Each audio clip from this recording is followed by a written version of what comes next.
We've been told meats are toxic forever, and in fact, they're secretly the most nutritious food on the planet. On this week's podcast, I got to talk to my friend Sally K Norton about oxalates. I love talking about oxalates, and it was awesome to have Sally on the podcast and to talk to her about these. She just wrote a book called Toxic Superfoods, which is pretty appropriate because so many of the foods that we think of as healthy, superfoods, chard, beet greens, spinach, are full of oxalates. And they can accumulate in the human body, in the kidneys, in the joints, in the soft tissues, in the breasts, in the bladder, all sorts of places, maybe even in the nervous system, in the brain, causing issues for humans. A lot of times when I talk about plant defense chemicals, people say, what are you talking about? That's just fallacy. Oxalates are not fallacy, guys. They are used as a plant defense chemical that plants use to protect themselves from fungi, from organisms like insects, potentially also from humans, and to protect their seeds in the animal digestive tract. And they're harmful for us. And a lot of people get significantly better when they cut out oxalates or go very low oxalate in their diet. My diet is not zero oxalate, but the only real source of oxalates that I have in my diet is a little bit of fruit. And I think my oxalate intake is less than 50 milligrams per day. In the podcast, we talk about limits and what you want to do in terms of oxalate consumption on a daily basis. So this podcast is a gem. If you don't know about oxalates, you're about to have your mind blown. Enjoy this one with Sally K Norton and live and learn and share it with people in your life who may benefit, because I think oxalates are, as Sally says at the end of the podcast, really basically a miracle cure for people. It's such an easy thing to do. It takes intention to know which foods are high versus low in oxalates. But if oxalates are your problem, cutting them out of your diet will change your life completely. That's a big deal. Improving quality of life is a big deal. So I appreciate what Sally's done, and I appreciate her talking to me on this podcast. Sally, thanks for coming on the podcast. Good to have you back. It's fun to be with you again. So Sally and I did a podcast on oxalates a couple of years ago, but now you've written a book, which is amazing. Thank you for writing this book, because I just don't think people understand oxalates. I don't think people believe me when I talk about plant toxins, and oxalates are probably the most undeniable of the plant toxins. The thing is, it's the least talked about. So in many ways, that helps to make them the worst, which they are even without that help. Yeah, they're pretty problematic for humans. I mean, and so I just wanted to start with this. So do a screen share here. What do you think about this, Sally? Here's Epicurious saying 15 ways to eat your beet greens and why you should. Beet greens are better than kale. And we're ready to back that up. This article is all about this author saying she goes to the grocery store. They're cutting the beet greens off the beets, and she's just crestfallen saying, give me the beet greens. And then she talks about all the ways you should cook your beet greens. And then here's another great video that I found on YouTube, how to make hipster beet greens. What do you think, Sally? I think beet greens are all the rage. It's so frightening. And from a public health standpoint, that's my profession, is public health. We really worry about babies and the elderly and the sick and the fragile, and people who are really set up to be vulnerable. And right now, young mothers are thinking they're doing their family a great service by eating this way. And it is really dangerous. And it's so unfortunate that somehow people have decided these high oxalate greens, and there's really only 3 of them plus sorrel, and very few people use sorrel unless they're gardeners or like exotic chefs. But the big ones are the beet greens and the spinach and chard. And chard is called silver beet elsewhere because it's just a beet without the beet.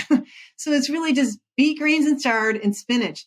It's just 3 greens. And we've had this information for 100 years that they're particularly awful for us. We know it well in the animal agriculture and so on, but somehow in modern fantasy about what's healthy for us, somehow these, because they're dark, is somehow fabulous without any real information behind it.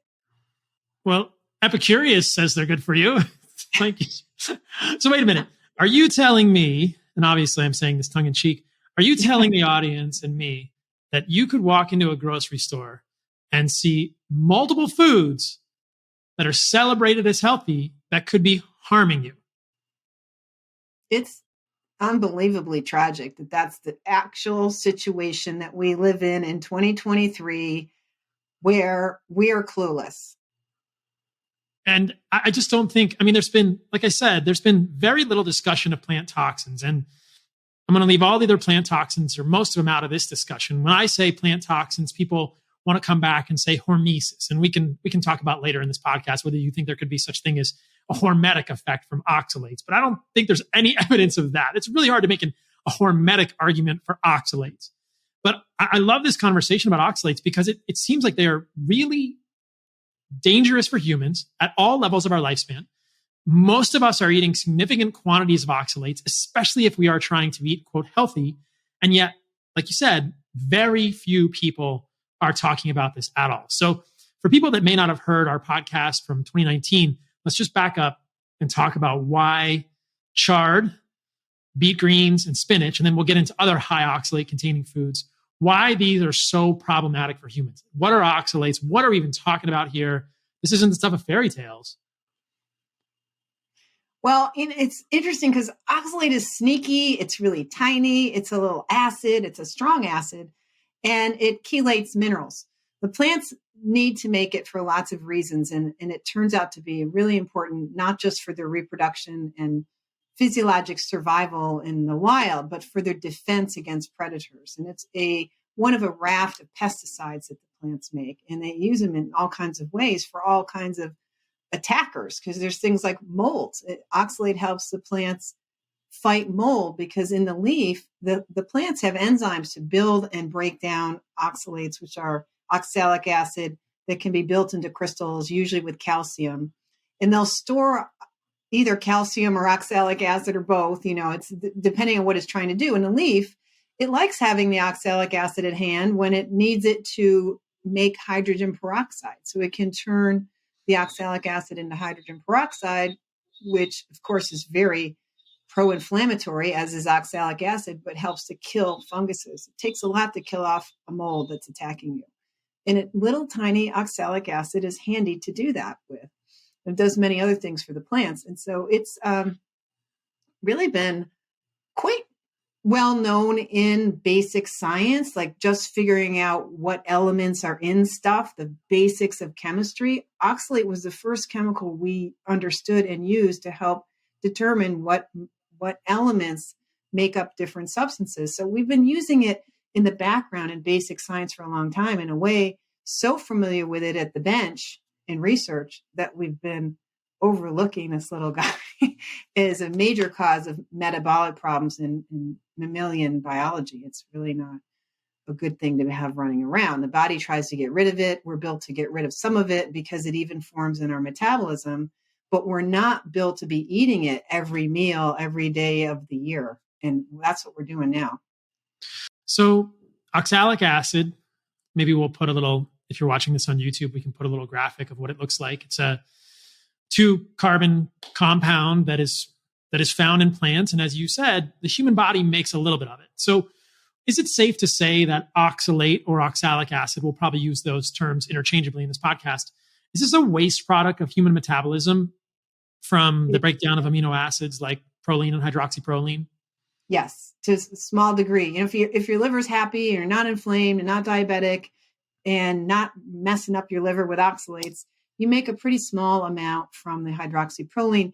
And that's one of these connective tissue amino acids. And when you're breaking down connective tissue, if you're an athlete or got injured or surgery, you're going to have more breakdown, and you have potential with a combination of the inflammatory nature of those activities and the breakdown of connective tissue, that amount can go up. But if you're eating a lot of collagen, which is really popular too right now, this is the latest fad, is pour collagen into every recipe you can and every smoothie, you're upping the excess of this amino acid that you probably don't need extra of, and it can turn into oxalate in the liver to a small degree. And the amount that happens depends on your status with your inflammation, other kind of precursors that create this stress in the system, and also your B status with vitamin B1 or thiamine and B6. If you have enough thiamine and B6, that keeps it under wraps and keeps it down, the production down. But if you're now deficient in thiamine, which is a very common deficiency, by the way, and pork is the best source of thiamine, you can raise the level of internal production of oxalate. But and there's a lot of potential genetic vulnerabilities where some people may be much more prone to that problem, where there's more internal production. But even if you have a genetic tendency to high internal production, if you're overdoing the precursors or oxalic acid itself, fundamentally, that's the only solution we have for endogenous production excess. All we can do for you is lower what you take in with food, put you on a low oxalate diet, make sure you're not deficient in B1 and B6, and try to lower your inflammation. That's the same solution, even if you have a genetic propensity to oxalate production internally. You still have the same solution. You must avoid oxalate in the diet. So let's just put some numbers on it so people get a sense of this. And you talk about the actual numbers in your book, which I think is really helpful. So how much oxalic acid is produced from human metabolism on average per day? About 12 milligrams. So 12 milligrams is going to get produced. And a huge amount of that, by the way, comes from vitamin C, not the hydroxyproline. It's a small amount, maybe 20% of that from hydroxyproline and glycine. The rest of it is from vitamin C, which is not an endogenous compound. So, yeah, there's so many layers to this. So this is from excess vitamin C that we're taking in that's getting turned over into oxalate in the human body? Yes. Okay. So given that There's someone trying to figure that out. I mean, this is so tricky to study that we still don't really know.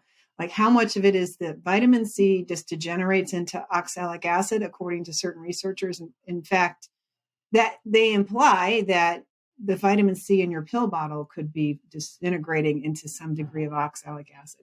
But there's also enzymatic pathways that promote that as well.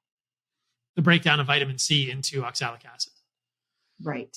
So this is, it's something we can revisit later in the podcast, but maybe it suggests that megadosing with vitamin C is possibly not a good idea for humans. Maybe getting it from your food, a little bit of fruit, preferably a low oxalate fruit. We'll talk about the fruit content of oxalates in a moment, but megadosing with vitamin C, maybe not a good idea. I mean, I was just talking to a guy on the beach today and he said, "Hey, there's a guy in town that wants to give me a vitamin C IV." And I said, "Why? Why would you do that? Why would you purposefully put a large amount, a gram of vitamin C intravenous into your body if you don't have a need for it?" I mean, I'm not sure the whole vitamin C IV thing is a whole separate conversation. And we know that it can have pretty bad side effects in some people. It's a little bit relevant because people who are getting in trouble with oxalates, they're like eating the best they can and they still have problems and they can't figure it out. Their sleep's not good. Their fatigue is bad. They're achy. Something's not right. They know something's not right and they're eating fine. And so they end up seeking help from the kind of doctors who do this IV as the main thing to fix everything. And I did that too. And it didn't take long before I had enough problems from that where I was getting ropey, roly, what I believe is fibrotic veins to the point where it actually broke a needle. The needle broke trying to get into my arm because it was the same nurse, Mary, using her favorite spots. She obviously stuck me right around a spot where she had before. And right there where the C is coming out of the needle, I was forming crystals probably that were now so fibrotic that they were held in place enough to break a needle. Okay, this is true. It is kind of part of this whole picture that begins to take shape of a human, a man or a woman or a child or an adult who is eating lots of greens, potatoes, sweet potatoes. We'll get into all the oxalate foods, even some high oxalate fruit. And maybe they're getting vitamin C IVs and nothing's getting better. And none of the doctors are even talking to them. I mean, this was not a diagnosis that I was ever taught in medical school. Only context for the word oxalate in medical school is a calcium oxalate kidney stone, which is the majority of kidney stones that humans get. And I believe that the majority of calcium oxalate kidney stones are related to dietary oxalate. So they can be related to primary hyperoxaluria, which is the sort of genetic predisposition to oxalate excretion and production that we talked about earlier. But the majority of them are related to dietary oxalate again. And even in the context of medical school, when they're talking about calcium oxalate kidney stones, there's never a real discussion that maybe you shouldn't eat a ton of spinach or beet greens, or if you see a patient and they have kidney stones, maybe you should ask them what they're eating. That was never a conversation. It isn't a conversation in most clinics today. You can be a nephrologist, you can be a specialist, but most clinics do not care about your diet when you're producing kidney stones. That to me is just, that's that's unpardonable. That's Embarrassingly ridiculous. criminal. Yeah, that's medical malpractice. I mean, that's crazy. Okay. So the human body is going to make 12 milligrams of oxalate per day, perhaps from a little bit of vitamin C breakdown, perhaps from amino acid turnover. Now, reading your book, it sounds like we know pretty clearly that the kidneys of the human body can handle 12 milligrams of oxalate and get rid of that per day. At what point? Yeah, at what point? So that's the next question is, at what point do the kidneys start to get a little overloaded? What are we talking about in terms of oxalate consumption? And then we can kind of segue into how much oxalate we're eating might get absorbed. And let's start adding on a regular day for someone trying to be healthy. I did an Instagram reel the other day where I talked about a smoothie. And in the smoothie, I put spinach and almond milk and some turmeric powder. And I think I put some chocolate in the smoothie too. And I mean, you do the calculation. That's over 1,000 milligrams of oxalate in my diet in the smoothie. So let's just walk people through like, okay, so if you're trying to be healthy and you're eating some of these high oxalate foods and you're adding on to that load in your human body, at what point does the kidney become overloaded and where do we go from there? Yeah. And we have to work backwards from the kidney, which is the last stop. Right. Your bladder and urethra are the last stop for real. The whole urinary tract is in trouble because it has to concentrate the oxalate that it's trying to remove from the bloodstream. And that's a pretty tough job to have to do.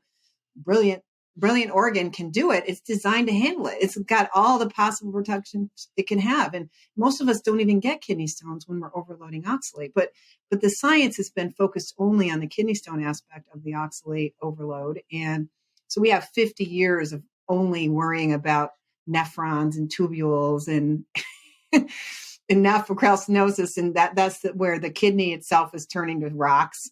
It's not, you may not be getting stones in the tubules that block the flow of urine, but you can get, because one of the defense mechanisms of the kidney is to pull the crystals of oxalate that are forming in the urine out of the tubules so you don't block the flow of the releasing urine and you don't die of an infection because of blockage.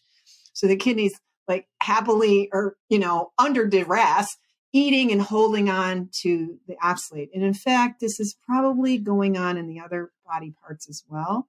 The vascular system doesn't like the flow of crystals in it either and prevents oxalate from being really high in the bloodstream and other tissues. So, and there, there's a whole system where the capillary beds push oxalate into tissues. So all we know from a scientific side really at this stage is how much the kidneys can handle, not how much your vascular system can handle or your liver or your gut. We really have never asked those questions scientifically. So based on kidney function, and most of us have redundant systems where we don't get stones. We produce these proteins. There's many, many proteins designed to interrupt the building of calcium oxalate stones so that small little crystals can leave the tubules without blockages. And we citrates out. That's one reason why people say plants and plant-based is good for kidneys, because it potentially can keep your system alkaline enough so that you can release citrate in the urine, which is another protective compound. In many ways, it has many ways that it's helping protect us from stones. So even knowing the kidneys can handle oxalate, the science suggests that you can only handle about 50 milligrams a day for the whole day long coming out of the kidneys. Now, 50 milligrams coming out of the kidneys would translate into eating 10 times that in food if your gut is not leaky. So if you have normal gut absorption level because the junctions between the cells in your gut are normal, because it just floats in between the cells, between these tight junctions, which I describe as like Velcro that holds the cells together. You can pour liquid through Velcro even when it's closed, right? Because there's lots of air gaps. That's what's happening. You're absorbing fluids that have these dissolved ions of oxalic acid and minerals and nutrients. So 10 times 50, well, wait a minute, half is coming from your endogenous production. So you only get 10 times 25 or 10 times 12, depending on what your kidney health is. So 10 times 25, that's only 250 milligrams of oxalate in your diet. And your standard spinach salad is about 450 milligrams of oxalate. So you've doubled what a healthy gut can handle in one salad. Most people, they get a spinach salad going, it's like a daily thing they do for their lunch every day.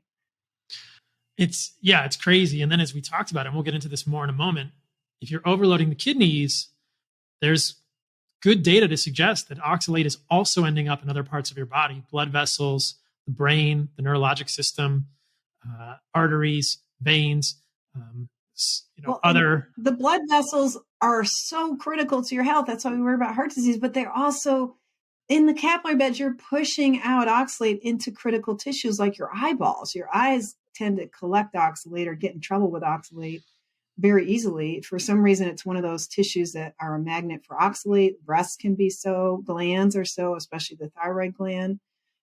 Anything with calcium in it, like your jaw and teeth and sinuses. All these tissues can collect oxalate. And we have rat studies that demonstrate that at least 4% of the oxalate that gets in your bloodstream ends up stuck in tissues after every meal.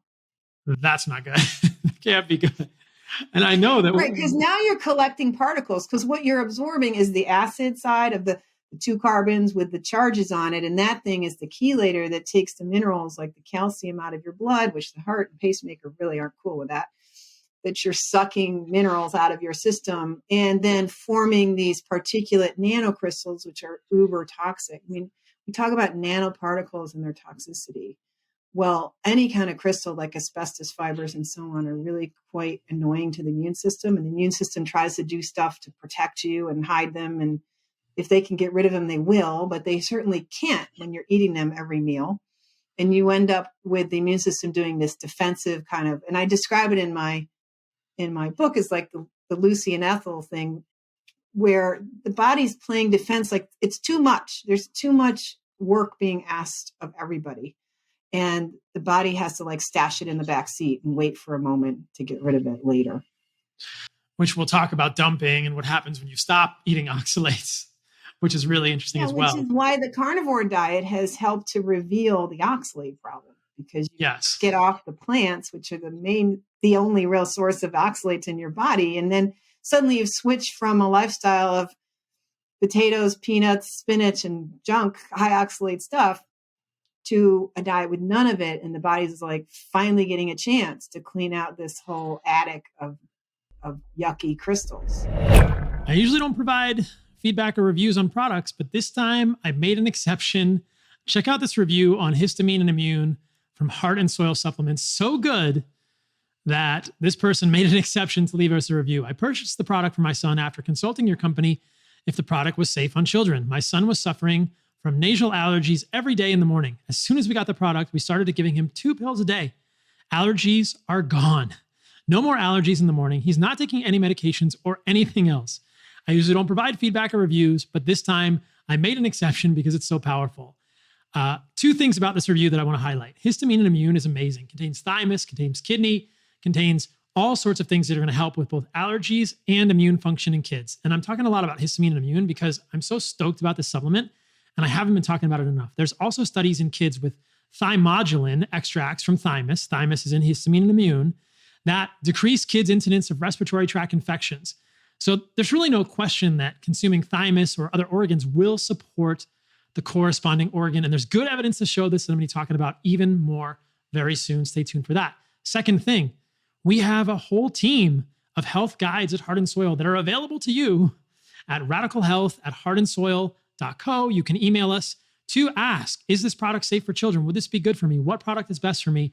Our health guides are amazing, and they will help you if you have any questions about our stuff. It's free service that we provide as a way to give back. We like to give the free health information.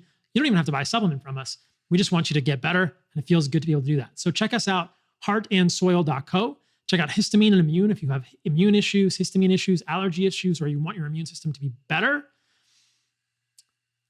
And you can email the team, radicalhealth@heartandsoil.co. Our mission is to help you reclaim your birthright to optimal radical health. Proud to be a part of it, guys. It's like when I was in high school, I wasn't very good, and the trunk of my car just gets full of more and more crap. And then eventually my mom opens the trunk of my car and goes, what is, and you have to clean out the trunk of your car. I mean, hopefully nobody listening to this, maybe some of you have trunks of your cars or garages that are full of garbage, but that's kind of what's happening in your body.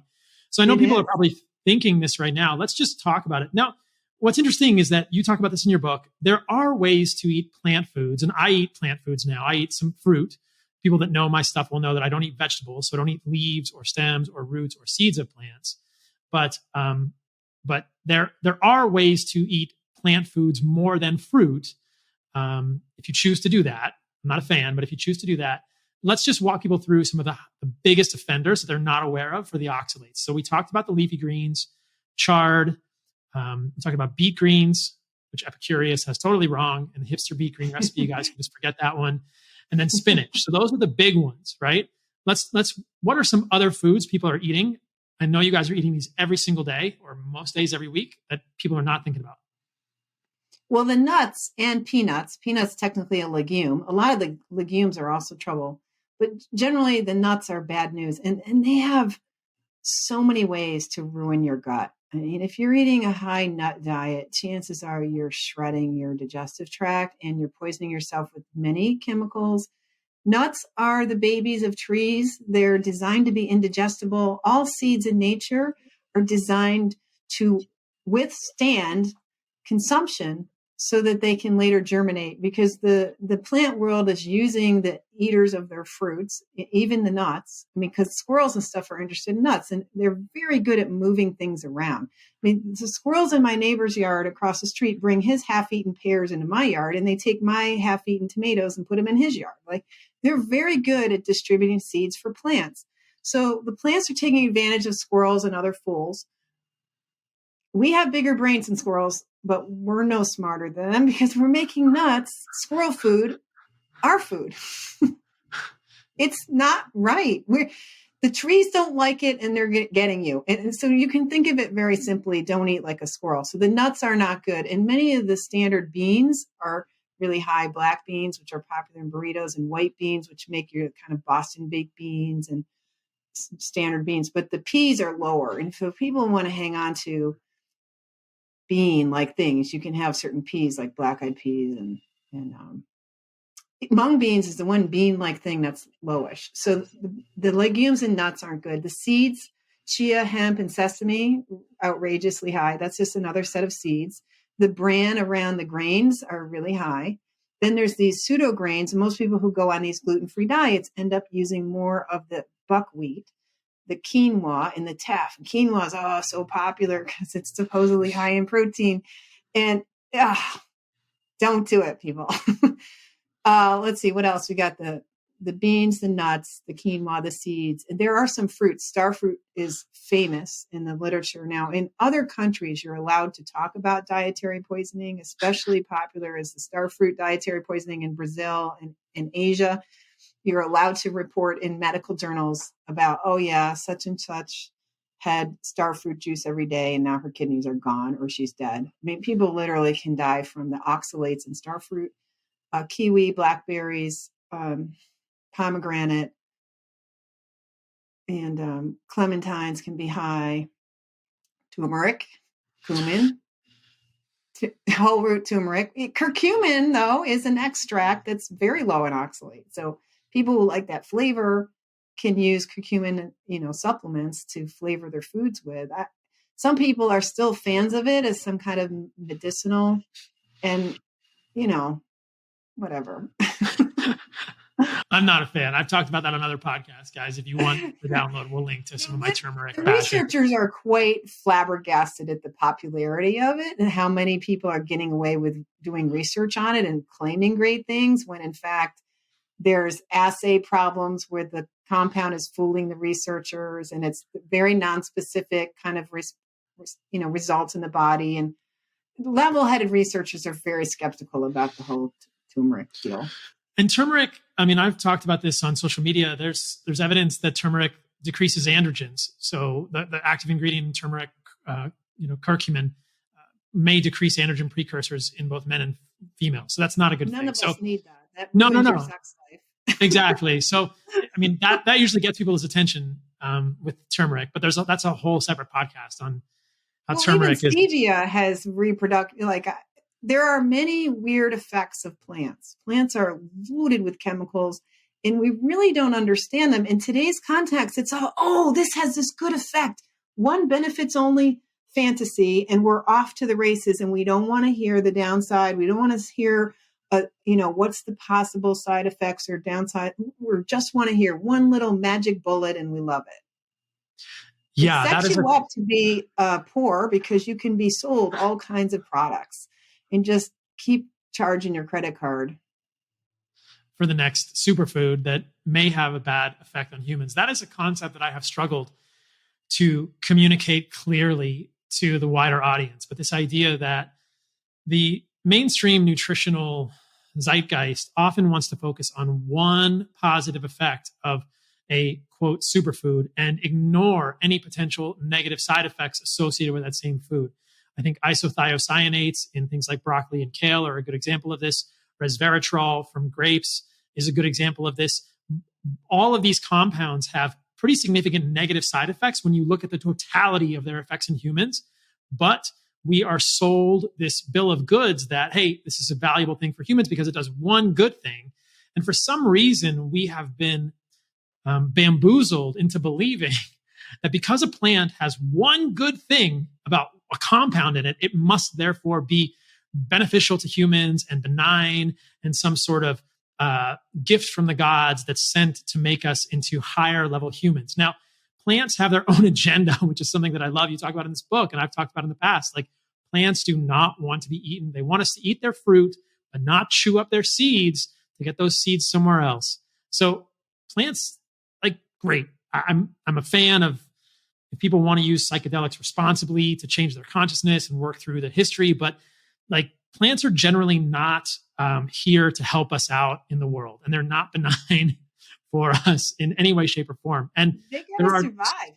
Yeah, they gotta survive too. We have this naturism fantasy. I must come from children's books. I don't know where we get this sense that nature's out for us. Like it's all here just for us. It's all designed for our happiness and well-being. Sorry, that's not the reality of it. It really isn't. I mean, I don't know. I haven't seen the new Avatar, but I was going to say, like, this is not some idyllic Avatar world. Anyway, people get the idea. So we talked about the nuts. Anytime I tell people nuts are no good, their brain kind of fizzles and they get smoke coming out their ears. But yeah, nuts and seeds and grains. Yeah, I guess the whole nut thing has been affiliated with the hippie, healthy, cool, granola lifestyle for so long that, nuts have got to be fine. Yeah, but they're problematic for a lot of people. Oxalates and beyond, digestive enzyme inhibitors, phytic acid, etc. We talked a little bit about the fruit. Incredibly bad. Nuts are really, really designed to be bad news. Yeah, I remember it's the future of the trees. If they weren't, the trees would be extinct. Any tree who made a lovely nut that didn't harm anything is no longer with us. Exactly. It didn't work out for the tree. It didn't work out so well for the tree. Yeah.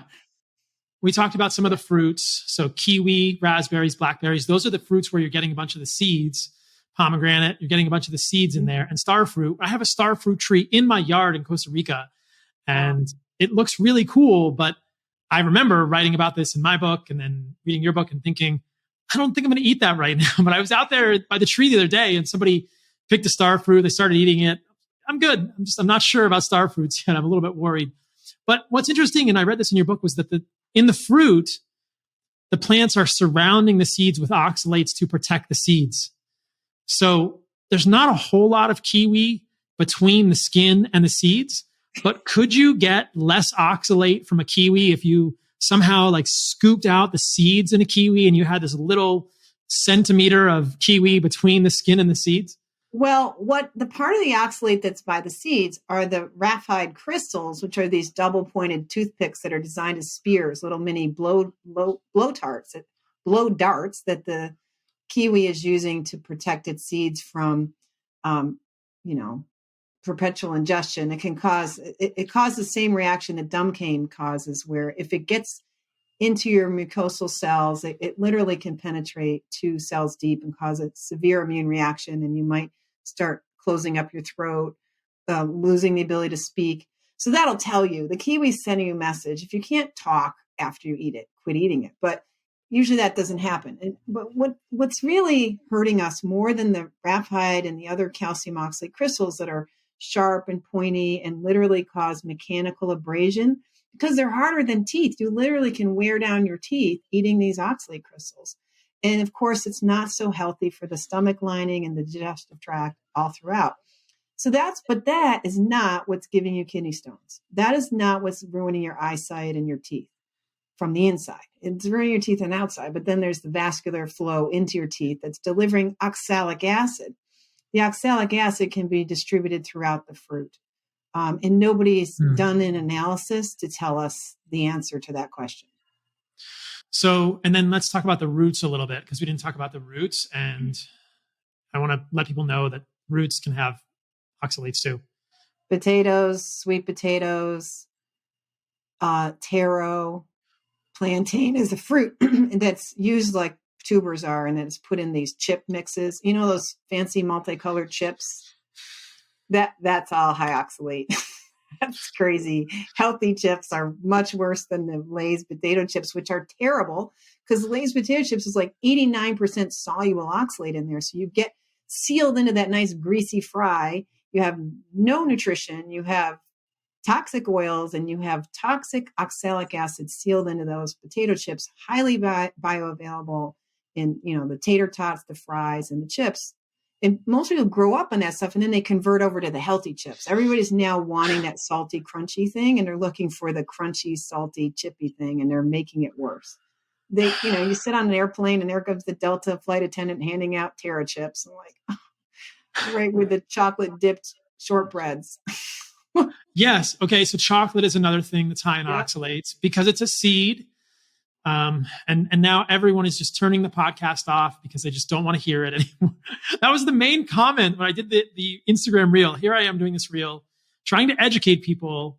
And the main comment is, don't take away my chocolate. And I'm thinking, do you understand what's happening here? I'm just telling you that this might not be great for you. And people think that you're trying to deprive them of enjoying life. It's just a strange thing that happens. Well, it's so interesting because we get really honed in on certain foods and stuck in our little rhythms in our little like security blankets, like Linus and his little blanket, and chocolate is my little like super secret, super treat that I'm allowed to. And it's really good for me. Like they like to make red wine the same way. And once you get away from it, though, it's really interesting because a lot of my clients goes, I tried to add some chocolate in because I'm now clearing oxalates and I need to tell my body, no, not time to clear out, calm it down. And they tried the chocolate again that they loved. And now they're like, you know what? It's kind of bitter and waxy. It isn't really as great as I remembered it. Yeah. I think it can change for people. I used to love tater tots. That was my thing as a kid. I ate so many tater tots. I wish mom and dad hadn't let me have those, but that's a whole separate story. But I heard you talking about the soluble oxalates in the potato chips, tater tots, sweet potatoes, which people love, sweet potato fries. And I'm thinking, gosh, like French fries are probably unanimously loved and celebrated. And these are possibly one of the worst foods on the planet. You've got a white potato, highly soluble oxalates cooked in a seed oil that is extremely not satiating. French fries make people hungry. This has been studied multiple times in studies. French fries have... Explain why Five Guys gives you like 2 pounds of them? Like you can really pig out on them? Yeah. If you wonder why, this is the brilliance of all the fast food chains that serve French fries, and how many restaurants serve French fries, and how many restaurants will serve French fries with your meal, steak frites. You get the French fries. You cannot eat out without being offered a potato product in one form or another. Every meal, hash browns at breakfast, fries at lunch, fries are baked at dinner. Like every time you go out, there's almost always a potato offering. So let's shift a little bit and just give people some ideas for things they can eat from the plant kingdom before they get too doom and gloomy. And what we haven't mentioned, guys, is that all the animal products are completely safe. Meat, organs, you want to eat liver, you want to eat heart, you want to eat thymus, which I've been talking a lot about. You want to eat a steak, you want to eat a hamburger, milk, eggs. No problems in the animal kingdom. So let's just, with that on the table, let's talk about the plant kingdom and give people a few ideas of things that they could eat that would be lower oxalate. Well, I hope that my book underscores that for people. Like animal foods aren't toxic, even though you've been told, oh, it's full of cholesterol. And other people think in their minds that animal food is toxic and they don't even realize that it's full of nutrients.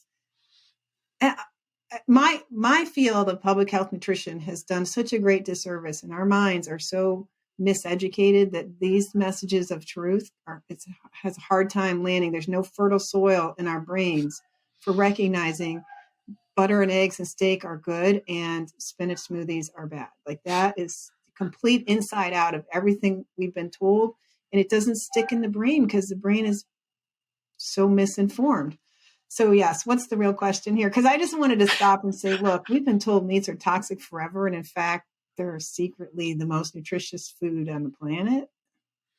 Thank you for that. Yeah, we're trying to create a little more of that fertile soil for people so that some of these ideas can take root. Like in terms there of, are low oxalate vegetables and fruits. That's what I wanted to talk about. Like what are the low oxalate? If people want to have plant foods, what are some of these that people could focus on? Well, all the greens that aren't the three we talked about are fine. Mm-hmm. Okay. Watercress, arugula, lettuce, they're great. They're really low. Cabbage, they're really low. With the cruciferous vegetables, please cook them and eat reasonable portions, because too much of them will just give you a stomach ache. And potentially have thyroid issues, which is a separate conversation. Well, cooking helps with that because you disarm the enzymes in it. But the cabbage family is tough to digest. It's got raffinose, which is an indigestible sugar, and it adds to that sort of gassy thing. And if your digestive system is struggling, cabbage is probably not going to really do you that many favors, but it's really low in oxalate, and it's very versatile and delicious. I have many cabbage recipes in my cookbook on my website. And same with the rest of the cabbage family is pretty low. Even kale, people often accuse kale of being like spinach and being high oxalate, but it's really only high relative to head cabbage. It's 3 times higher than head cabbage, but a fraction, 10% of what's in spinach and, beet greens. So they're fine. Kale is okay, but cook it. Don't make mountains of dehydrated kale chips and eat tons of it. It's just like, no. Make your food interesting with a nice kale garnish. That's where it always was when I was growing up. It was on the salad bar as a garnish to make the salad bar look green. It wasn't something you ate. Certainly not raw. I'm kind of weirded out by how many people think you eat kale raw. It's kind of like green. I don't know. I'll stop. Okay, we'll move on. Fruits. What about fruits? So there are quite a few low oxalate fruits. The whole cucurbit family is a fruit family. That's the squash, the cucumbers and pickles, and your melons. And melons are all low in oxalate. So watermelon, cantaloupe, honeydew, okay. And, the various friends of similar ones. So, and then you've got grapes aren't too bad. The seedless grapes are kind of low, and cherries aren't so bad. And pineapple isn't too bad. I mean, it's got a little bit in there, and that's useful to have a little bit of oxalate, especially if you go carnivore and you want to keep a little oxalate around. And also the carbs can help lower some of the inflammation. That's another story. But what other fruits? Oranges. A lot of the tropical fruits are pretty low. The white grapefruit is lower than the pink grapefruit. The navel orange is lower than the clementines are one of the highest, and tangerines are pretty high too, but still it's only 20 milligrams per fruit. So you can get away with some in the context of a carnivore diet. You can get away with these fruits, no problem. Okay.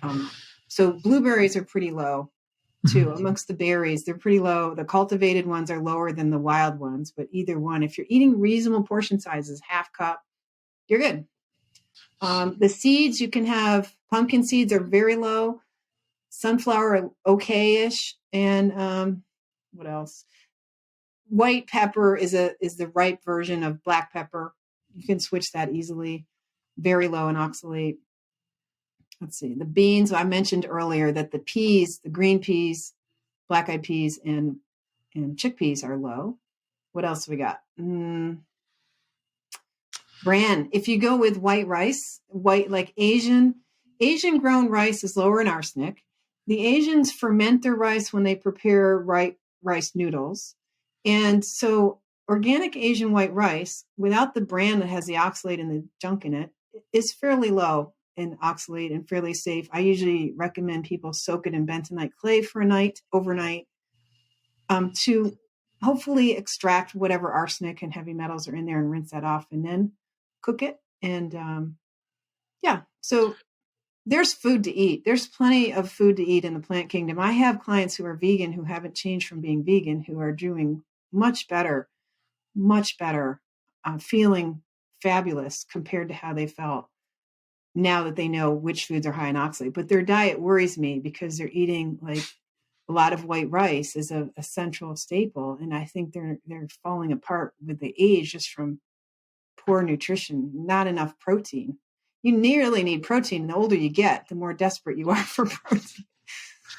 I bet they'd feel better with some meat and organs in their diet as vegans, but at least they're eating a low oxalate. Settle for some eggs and cheese if they could get that far. If they could get as far as like a cheddar omelet, I'd be thrilled. Yeah, I mean, vegetarian has a lot of pretty nutritious incarnations. If you have good eggs, and I've been thinking about that a lot recently with reincorporating raw milk in my diet the last year or so. Just you can get a lot of nutrition from a good milk and some cheese and eggs. That's great. I think that meat and organs have a unique role as well. But the difference between a vegetarian and a vegan is essentially night and day. Yeah. So now there's a couple of interesting anecdotes from the animal kingdom in your book. If people don't believe what we're talking about, if they're thinking, you guys are crazy, these oxalates, they're not a problem for humans. You want to tell me about big heads in horses and mass sheep die-offs from beet greens? I mean, it's clearly illustrated. It is well known in the ag and vet literature, and you're going to get more truth in the veterinary literature than you are in the human literature, truly, because money's at stake. You cannot have your flock dying off, So they've been trying to figure out how much crap they can put into foods for animals and get away without killing the flock before you harvest it for sale. Right. So they've been trying to sneak in all those excess beet greens because the sugar beet industry produces beet greens as a byproduct, and the soy industry produces a lot of soy junk as a byproduct. And factories produce wrappers and junk they don't want. And they try to incorporate this into animal feeds, all kinds of weird stuff. And if you overdo those beet greens, you can kill your flocks. And horses are particularly vulnerable to it because the rest of the grasses that horses are grazing on and the hay they're given is not very high in calcium and bioavailable calcium. And when you add a high oxalate weed to the forage, or some would be deadly for horse, add some beet greens to that feed, you're going to get some serious problems. And they develop this big head and this lameness because of calcium deficiency. And the cells in the face start being unable to reproduce themselves, and you have to fill it in with fibrosis. And so the face starts swelling up with scar tissue so it won't fall apart for lack of proper cell reproduction in the face, and they get lame and they die, have to be put down with a horse. And with sheep are ruminants who have multiple stomachs, and supposedly bacteria save the day, but it doesn't. And they'll go so far as to give calcium IVs to the sheep to try to save them when they got into a patch of high oxalate forages or were abruptly given a high oxalate diet. If they gradually give it a high oxalate diet, they can sneak in a little bit of the beet greens into the feed and get away with it. But if they do it abruptly, you can kill your sheep off. In fact, I think it's one reason we don't have a big lamb industry here in the U.S., because there was historically a huge problem with an invasive weed that's a high oxalate weed that basically ruined the lamb industry because they couldn't control this weed. Huh. Interesting. Yeah. A lot of the lamb that I get comes from New Zealand or other countries that probably have different weeds, different forage on the ground. Yeah. We never really solved the problem of the high oxalate weeds in our field, especially in the Northwest U.S. Mm-hmm. So we talked about kidney stones, but now that we've talked about what oxalates are, what foods they're in, what foods they're not in, let's talk about the symptoms and the medical conditions that can be connected with high oxalates. So we talked about the amounts of oxalates that the human body makes and that you might want to limit yourself to, whether you have problems or not. But I just want people to understand the breadth of issues that can occur when there is an oxalate overload or excess oxalate deposition. So this is what might happen. And then feel free to weave in any anecdotes that you're aware of, any of your client histories, and talk about things you've seen get better when people get rid of these oxalates, kind of making this concrete for people. Well, we talked a little bit about the urinary tract, which concentrates oxalates. So you got to kidney stones, nephrocalcinosis, and kidney infections can all be oxalate related. Of inability to excrete oxalate properly and other things can be oxalate damage. If you get bladder symptoms, if you have painful bladder, interstitial cystitis, nighttime urination, frequent urination, high thirst, these can all be signs of oxalate poisoning. You can end up with a rash inside the bladder that's the mast cells are like on fire because of this crystal formation in the urine that's destroying the lining of the bladder and upsetting the immune system in there. And you can get into some pretty horrible problems with not being able to sleep anymore because your bladder's bothering you so much, and you can end up depressed from lack of sleep from bladder problems. So if you have a urinary tract issue, you have no business eating these high oxalate foods. And that stuff does clear up. I did have a client whose only problem was bladder stones. He never had kidney stones. He never had arthritis and all the other things that can come with oxalate poisoning. But his doctor told him he had over 100,000 stones in his bladder. How's that possible? Unbelievable. They couldn't scope him because he was so full of bladder. They couldn't get a scope in there. He completely lost his ability to control his urine. So he's been in diapers for quite a while. He'll never get over that because it's destroyed the tissue so greatly. But doing the diet for a year and taking lemon juice removed the crystals from his bladder. The last time they were able to finally scope him, and they found there was like maybe 4 crystals in his bladder. Like he went from being a caveman of a bladder to having actual tissue there again. So that's pretty cool. But it went on too long. So I don't know if we'll ever get him out of diapers or not. And he's in his 70s, but the rest of his life is okay. That's the weird part about this. Why doesn't he have the sleep problems and the mood problems and the joint problems and the fibromyalgia and these kind of connective tissue? Because that really, it's neurotoxic. It messes up the nerves in many ways. It breaks down, the acid itself breaks down collagen and makes your connective tissues weak. And it ends up depositing in connective tissues. You get these bone spurs and calcified tendons and crystals inside joint spaces and messed up collagen. And you can have real problems with your connective tissue. I have something called Schmerl's nodes, which are pits and holes in the vertebral bodies. I have flattened and bulging discs. I have stenosis. I have bone spurs. And pretty much anything you can think of, I have it all through my vertebra and spine. Not a pleasant thing to have. I started having back pain as a 12-year-old, but I've been a Swiss chard and beet green fan since I was a little kid. I was already gardening at age 9. In fact, it was the gardening I was doing that would give me such back pain that I would need. Now I'm 12. I'm gardening in May, going to the bathtub for a hot bath because I can barely move after a day of gardening, and then waking up with like paralysis in the morning. Oh, that's just growing pains. It has nothing to do with Oh, if I had only known then, I would probably have a spine now that wasn't destroyed. So your connective tissues can be you can end up with things like, Ehlers-Danlos, kind of loosey-goosey, yet tight, and yet pain. You can arthritis, any bursitis, tendonitis, any itis-y things can be oxalate. The digestive system takes a big hit often. In fact, the historical diagnostic, kind of protocol was you had digestive issues plus you had neurological issues, which could be weird mood and or rheumatoid issues, which is aches and pains. And that was some time to ask about diet. And that was called the oxalic acid diathesis in 1842. That was how they defined that disease.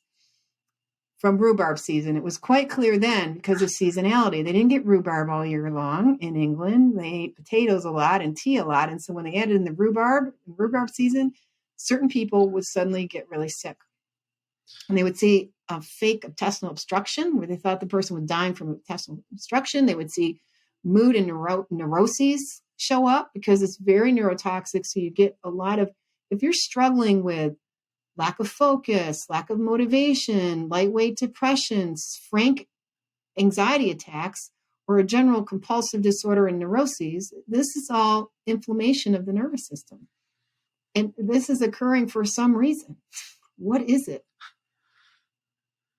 There was never any discussion in medical school about psychiatric conditions being neuroinflammatory.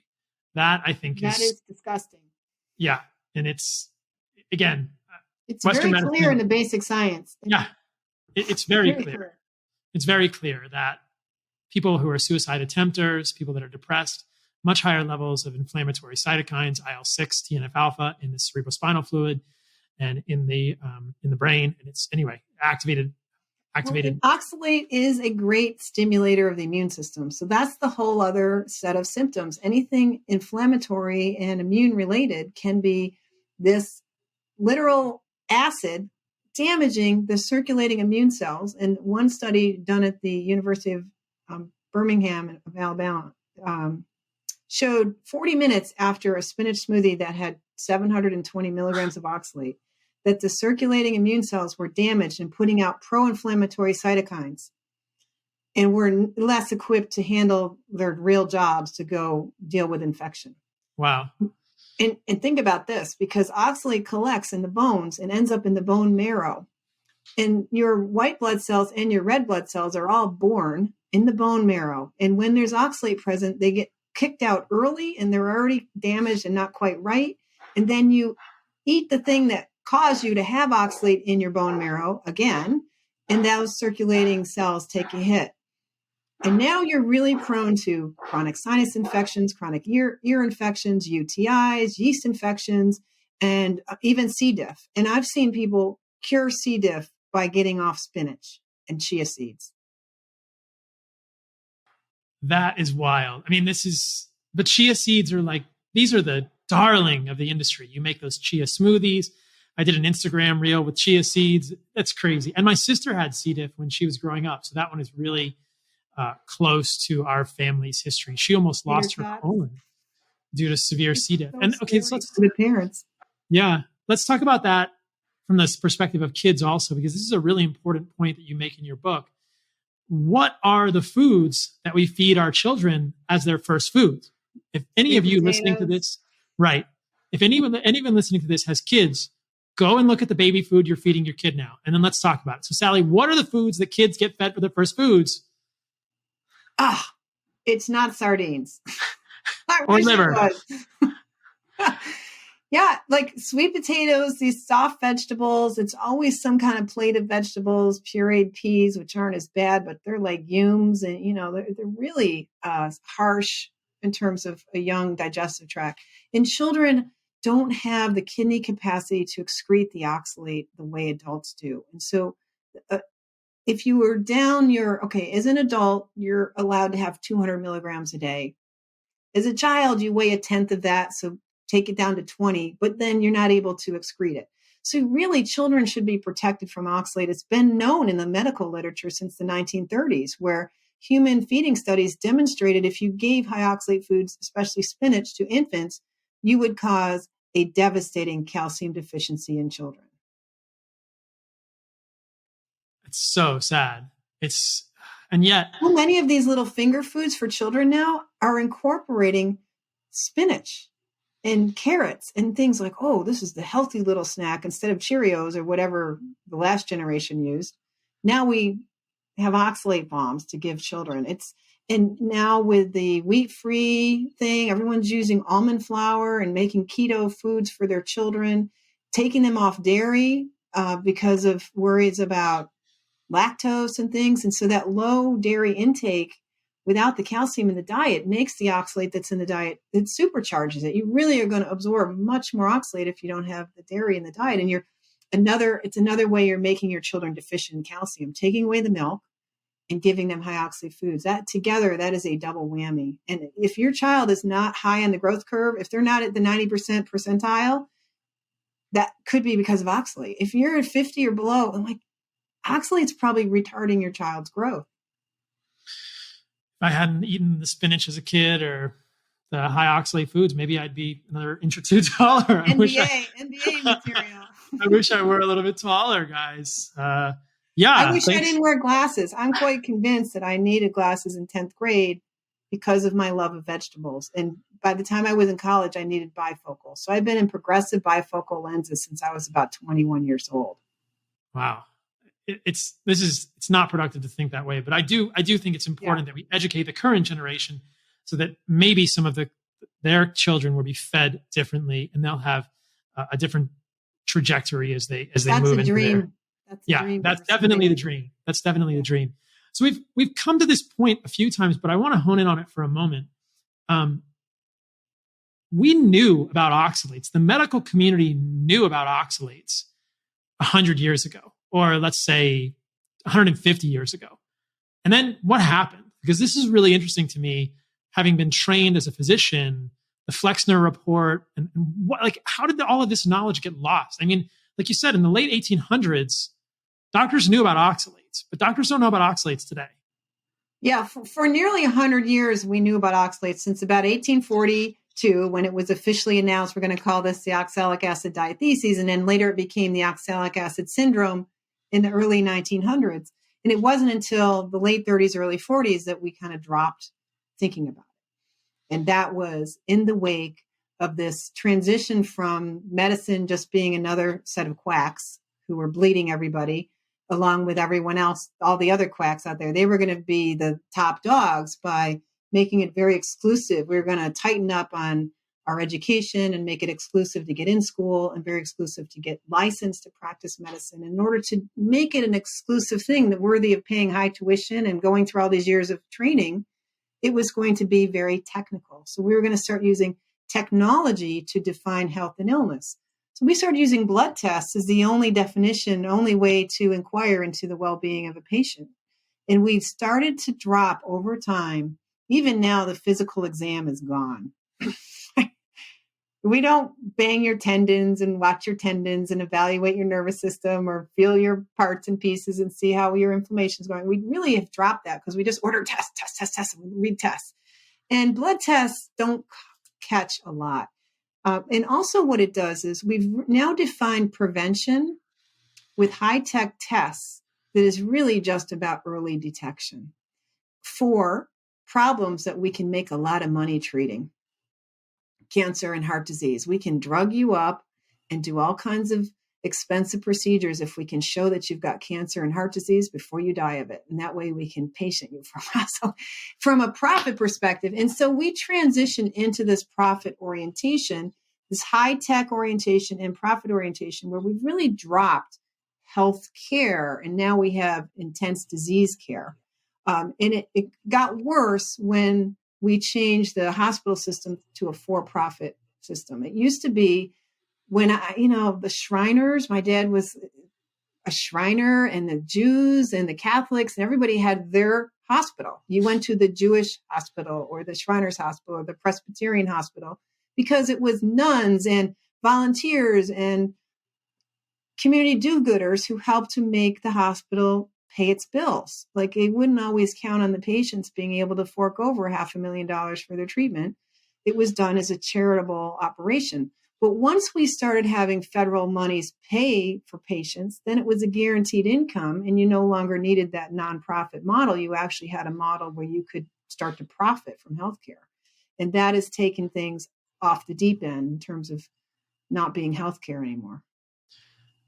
It's definitely changed. And it's true that in the early 1900s, late 1800s, Western medicine was kind of a Wild West. We were doing crazy things. Some of those things we still do today. We still use leeches if people have a wound or a graft and they need to have it not coagulate. But a lot of the stuff we don't do anymore. We don't do bloodletting unless someone has iron overload and hemochromatosis. We don't do these things. So the intention may have been good, but it for some reason, it seems like with that Flexner report in the early 1900s, there was a loss of attention to diet. And perhaps that was the beginning. And there's all sorts of theories about the Rockefellers and their focus on pharmaceuticals. And who knows? I'm sure someone has written a definitive tome about what actually happened in medicine, but something happened. And perhaps those with naturopathic training will know more about the history and the transition.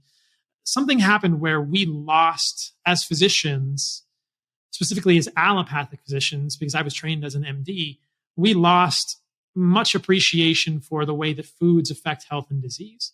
And that's just not taught anymore. I mean, our education, you were traditionally trained in dietetics, right? Some sort of nutritional stuff as well. Yeah, I got a human nutrition degree at Cornell University, and for several students in my group, and this is still common today, colleagues were there as a pre-med program because it's all biochem and nutritional biochem and lab and this and that, So you get all your heavy science out of the way and nutrition degree. And interestingly, my lab partner was a pre-med guy, and he had no patience for food class and any of this stuff that wasn't.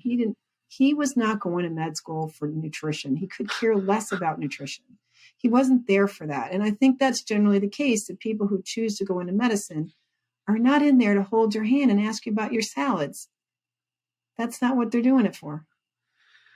It doesn't seem as prestigious when you're asking someone about diet, because there's dietitians or nutritionists that do that. I'm a doctor. My job is to do medicines. These are the magical shamanic shit that we get from the pharmaceutical companies. And this is what makes me a doctor. A nutritionist can't give you a medication, but I can. That is what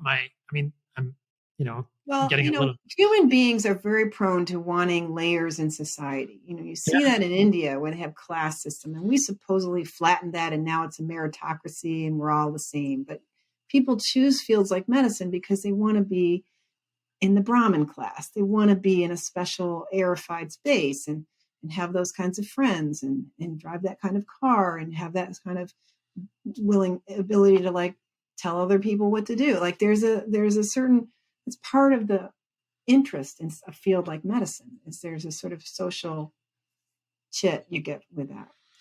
Yeah. And that's true in medical school. People are interested in medications, and most of the research that we read, the vast majority of the research we read in medical school is funded by pharmaceutical companies. Our decision trees are based around pharmaceuticals.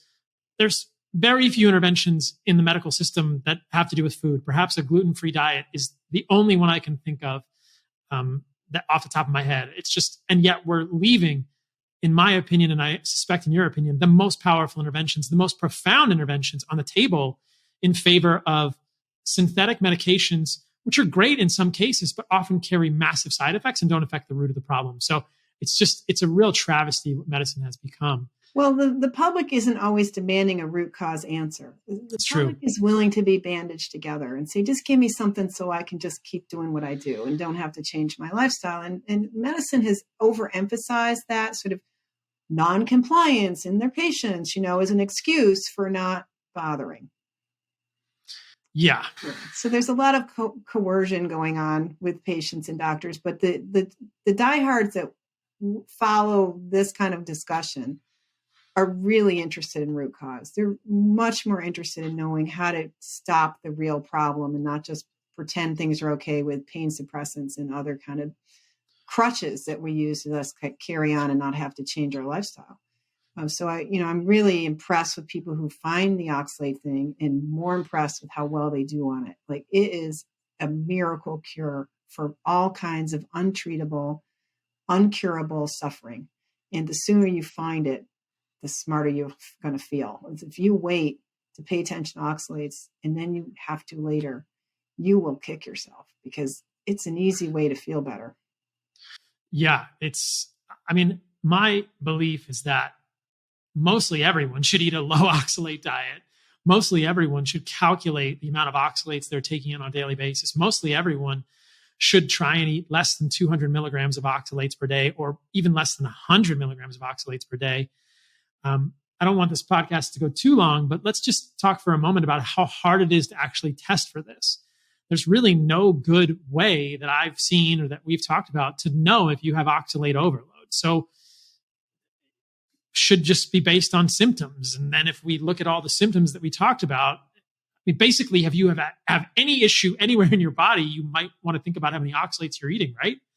Pretty much, which sounds so lame, but it's the truth. And this is a great example of why this isn't codified in dietetics and medicine, because you can't test for it. And it really is about going back to 1930 and asking people, thinking about their lifestyle and what they're doing, and to have that kind of artful approach to a patient. Say, you know what, I have a feeling that you're probably overdoing something. Let's think about your diet. There's no room for that now, but you can do it for yourself, because I'm giving away so much free information on my website. There's so much stuff on the internet now.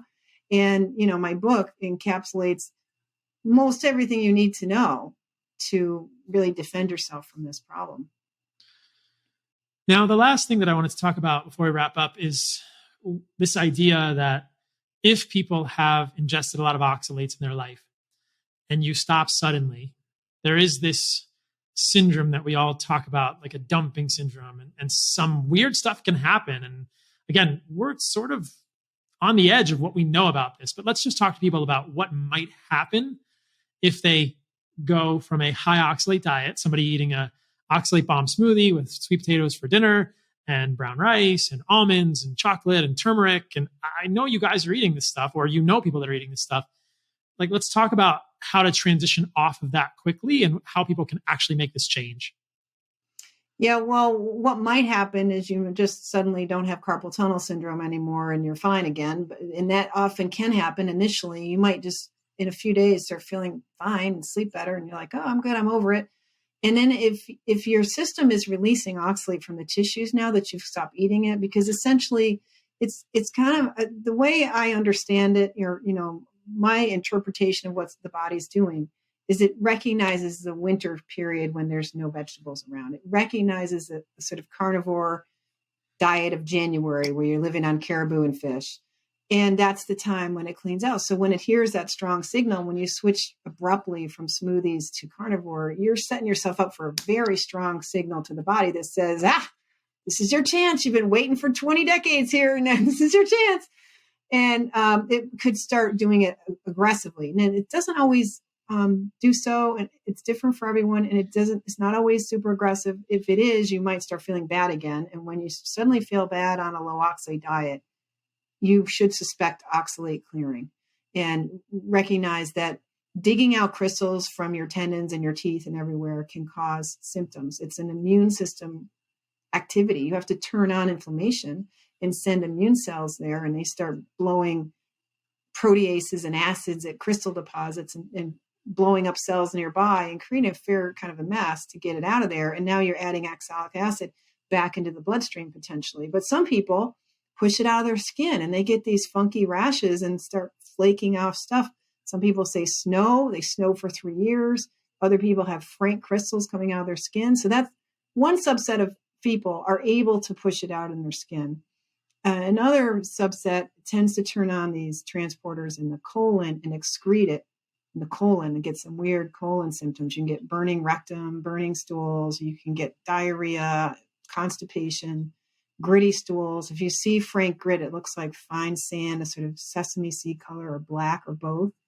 That could be oxalate crystals coming out. We often take calcium to support that process. Make sure there's always calcium in the colon to help support that colonic excretion, because when the kidneys are struggling because they're getting bombed with too much oxalate, you're getting acid, because all that inflammation makes your metabolism acidic. And the acidity, it makes it more likely that you're going to hurt the kidneys, and the high level of oxalates more likely to hurt the kidneys, and that tends to turn on this colon excretor. So if you're dumping oxalates through the colon, that's a sign that your whole system is really overloaded.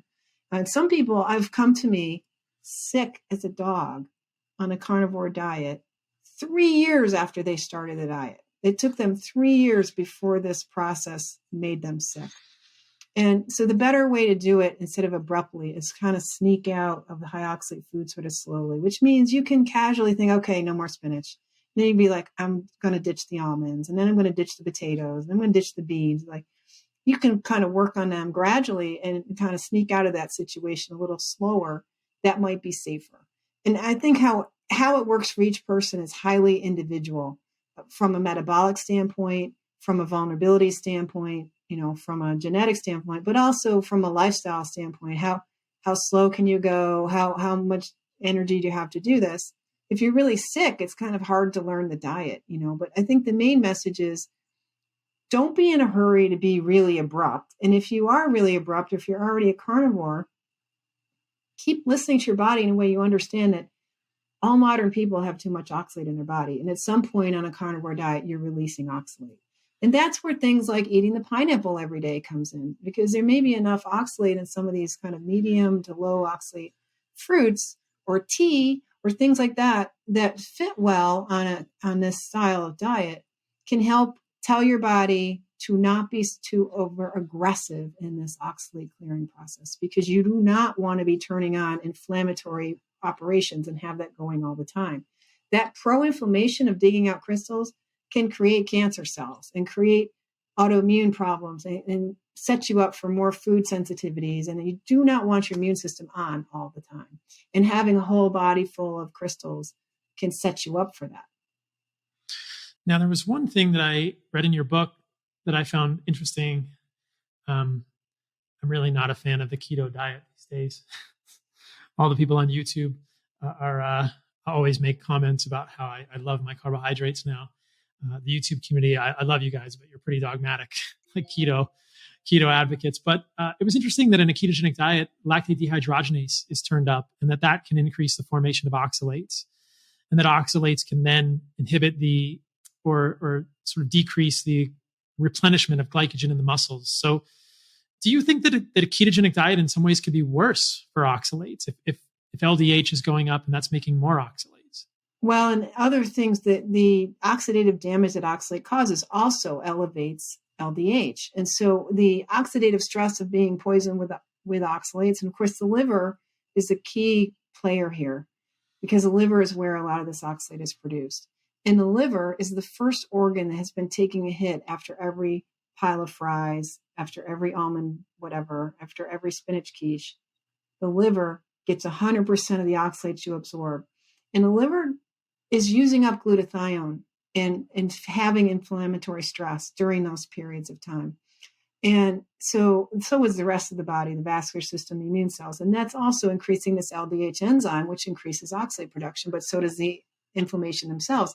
In the meantime, your liver is becoming low in glutathione, which increases that oxidative stress, ends up with mitochondrial collapse, and it ends up organ damage and inflammation, and impairs your metabolism. So it can affect your ability to handle carbohydrates, because the loss of the proper mitochondrial function, the loss of your pancreatic function, many different aspects of this are impairing basic metabolism, which impairs your ability to regenerate tissues and heal and recover.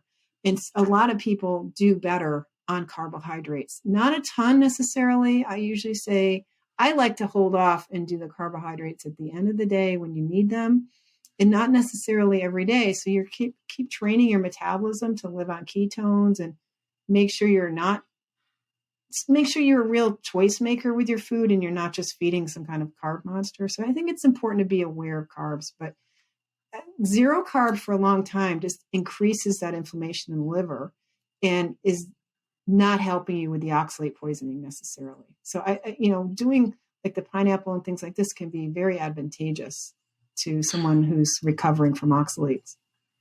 And I bet eating liver, supplementing with liver desiccated organs, like would make it hard in soil, would be very helpful as well for people if the liver is getting hammered all the time. I mean, anyone who's ever listened to this podcast. The main thing is to lower alcohol and other toxins. Like, make sure you're not using toxic personal care products, and that your house isn't full of toxins, and don't buy new furniture and outgassing things. Don't buy the cheapest sauna in the block that's all outgassing chemicals. Even a new refrigerator.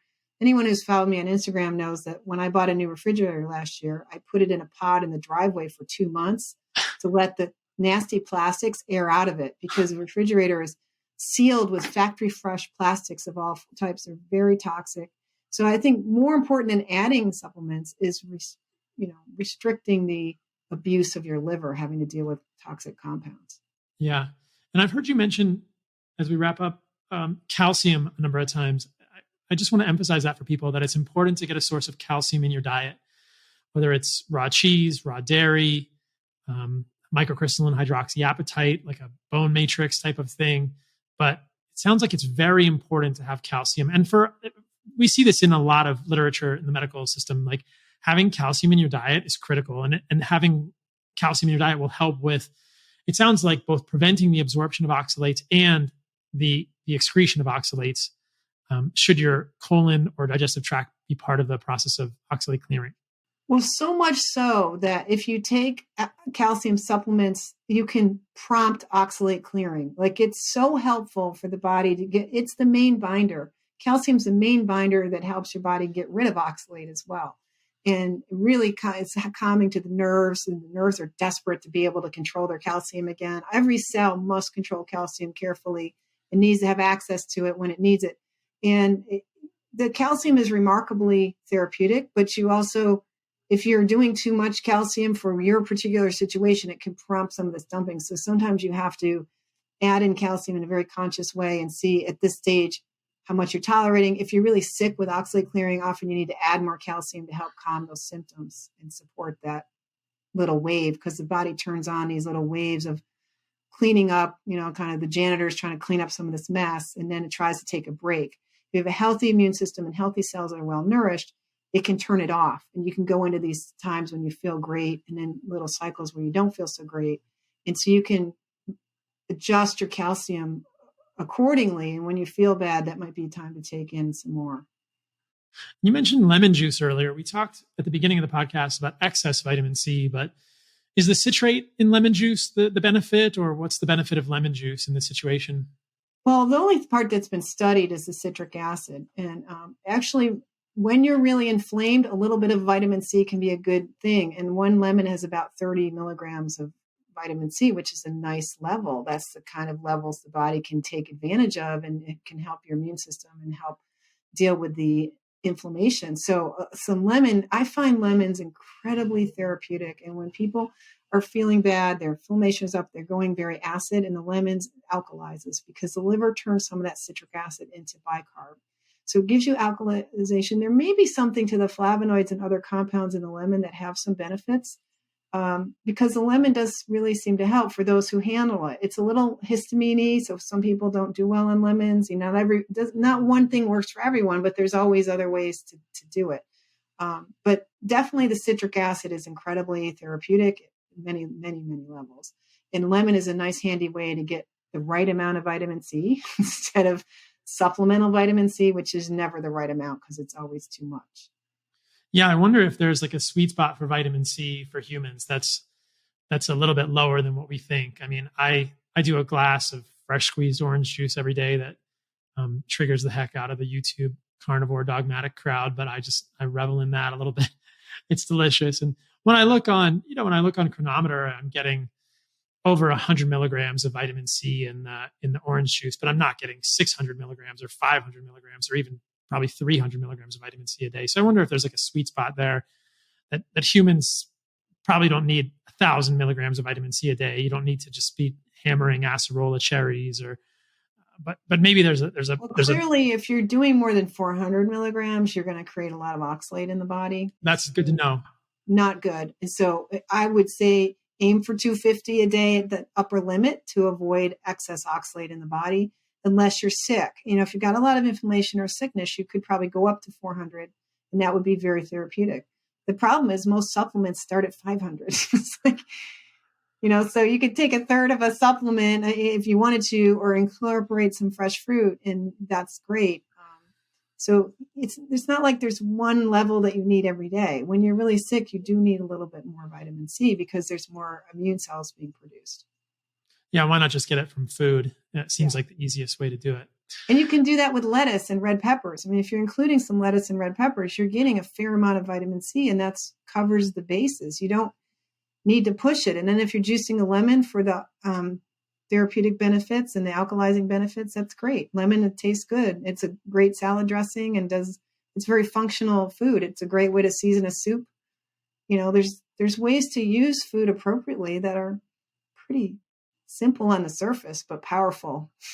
Yeah. And I think that's a good place to end the podcast, that there's like really intentional food choices are very powerful. And we almost live in this minefield today. We've lost ancestral wisdom, however we want to put it. We've lost any sort of appreciation for plant foods and how they may be toxic for humans. And I want to believe that historically, if we'd been in a tribe or a group of people around somewhere that there were wild beets, that people would have said, don't eat those those are not food, right? But you can eat these leaves if you're starving. Why would you eat leaves in the first place? But maybe that star fruit, that's not good for humans. There would have been this sort of knowledge passed down, and we've lost it. And we go into Whole Foods, and in our face is spinach and chard and beet greens and all these things, and potatoes and almonds and turmeric, all these foods that could be harming us without us knowing about it. So you're not going to find food wisdom in the marketplace anymore. No, you don't. But you'll find food wisdom in your book. Where can people find your book, Sally? Toxic Superfoods. People tell me it's a great read, and I'm glad to hear that. You can get it anywhere books are sold. You can call your local retailer, any book outlet, get it online, wherever. Please take a look at the book. You're going to find, reading it, that there's people that you love, and you're going to want to pass that book forward to them, because this really does change lives. And I'm so glad that Paul wants to share this with you, because it's really important news. I'm so glad you wrote it, and I think it's going to help a lot of people. So thanks for coming on the podcast. And hopefully we cross paths at some point soon. And I tell everybody this on the podcast. I guess I just want to have a big dinner with all the people I've had on the podcast and eat steak with them, but maybe it'll happen soon. Who knows? I would love that.